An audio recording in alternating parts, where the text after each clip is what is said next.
Ito yung eksena ng buhay namin araw-araw. Ganito po ngayon. Ngayon, ito po yung baboy ko. Dumating na po yung baboy namin. Ito na po, ginawa na namin 1/4. Ayan. Ayan na po yung baboy namin. Fresh na fresh po yan. So, it's 9 AM. Ayan na po. Tingnan nyo po. Isang buo po yung baka natin. Kunti na lang natira sa baka natin. Thank you po kay Lord. Maaga po ako nakaubos ang baka ngayon. Ayan. Baboy po namin ito. Oh, 5 po yan. 5 baboy. Tapos 10 baka. Ito na lang po. Ayan, ganun po. Napakarami na pong tao. It's ano pa lang ba? Anong pecha pa lang ngayon? 29. 29, no? Marami ng tao. Ayan, no? Daming tao. Ayan, daming tao. Ganito po ang eksena araw-araw dito sa palengke. Ganito po, ayan, baka natin. Ayan, ayan po. Ganito. Ayun. Ang dali po makaubos ang tao ngayon at ano ba tawag ito? God bless po sa atin lahat. At shoutout po sa lahat na nagpapa-shoutout. Sa lahat po ng mga kabutcher, kamatadero, at sa lahat po ng kataga, ang kababoy. Yan, ganito ang eksena sa palengke. Kung mamimili po kayo. Ganito po ang nagiging eksena. Kaya lagi ko pong binibidyoan para makita niyo kung anong eksena ng hanap buhay namin sa araw-araw. Yung dagsa ng tao. Ayun, daming tao. Ano pa lang December 29 pa lang. Siguro, pagsapit ng December 30, 31, mas marami pang tao rito. Tiyak, napakarami. Ngayon, located lang po itong pwesto namin dito po sa number 98 Liberty Cruz.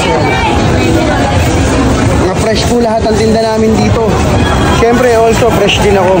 Kaya lang kahit pagod na, fresh pa rin. Diba? Ang daming tao. Yan nyo, ang daming tao. Ayan. Ang daming tao. Grabe. Kaya kung mamili po kayo, dito na po kayo mamili sa number 98 Liberty Cruz. Ito yung eksena ng buhay namin araw-araw. Ganito po ngayon. Ngayon, ito po yung baboy ko. Dumating na po yung baboy namin. Ito na po, ginawa na namin 1/4. Ayan. Ayan na po yung baboy namin. Fresh na fresh po yan. Ayan. Pinagbiyak-biyak ko muna po yan. Ayan. Kita mo? Ganitong oras po, ayan yung pahabol namin baboy. Bale, pang-6 na po yan. Ayan. Fresh po yung baboy namin. Ayan yung uno. Mamili na po kayo. Ayan po yung uno ng baboy. So yung pork chop, gempo, sige, kasim. So mas maganda po mamili kayo para hindi kayo para hindi kayo aabot sa tawag ko rito sa dagsa ng tao. Hindi kayo makasabay. O yung gusto nyong sumabay sa dagsa ng tao, baka po bukas marami ng tao, sa 31 marami na rin tao. Ayan, tignan nyo. Ito ba yung mga kasama ko rito sa palengke.